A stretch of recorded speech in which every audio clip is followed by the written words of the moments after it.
खरीप हंगामाच्या पार्श्वभूमीवर अहेरी तालुक्यात युरिया व DAP खतांची तीव्र टंचाई निर्माण झाल्याने राष्ट्रवादी काँग्रेस शरद पवार गट यांच्या वतीने उपविभागीय कृषी अधिकारी कार्यालयावर आंदोलन करण्यात आले।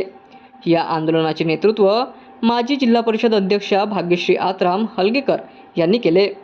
आंदोलनादरम्यान शेतकऱ्यांना तातडीने खत उपलब्ध करून देण्याची मागणी करण्यात आली।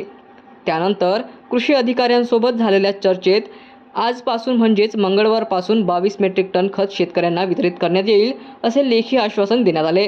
यामुळे शेतकऱ्यांनी समाधान व्यक्त केले। यावर माजी जिल्हा परिषद अध्यक्षा भाग्यश्री आत्राम काय म्हणतात ते आपण जाणून घेऊया। जगाचा पोशिंदा माझा शेतकरी राजा खूप अडचणीत आम्हाला दिसला, म्हणून आम्ही राष्ट्रवादी काँग्रेस पार्टी शरद पवार गट यांच्याकडून आम्ही युरिया आणि DAP ची मागणीसाठी आम्ही आंदोलन केलं आहे। आणि हे आंदोलन बघून अधिकारी वर्ग पण थोडंसं मन त्यांचं पिघळला आणि त्यांनी आमची मागणी पूर्ण केली आणि त्यांच्याकडे जे स्टॉक होतं ते उद्या रिलीज करणार असं त्यांनी ग्वाही दिली।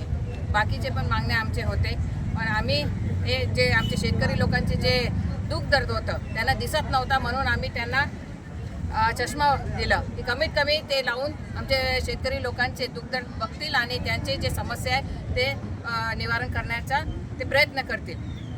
शेतकरी हा देशाचा कणा आहे, त्याला वेळेवर खत मिळाले नाही तर अन्न सुरक्षेलाच धोका निर्माण होईल। शेतकऱ्यांच्या हक्कासाठी राष्ट्रवादी काँग्रेस शरद पवार गट सदैव लढत राहील असे भाग्यश्री आत्राम यावेळी म्हटले आहे।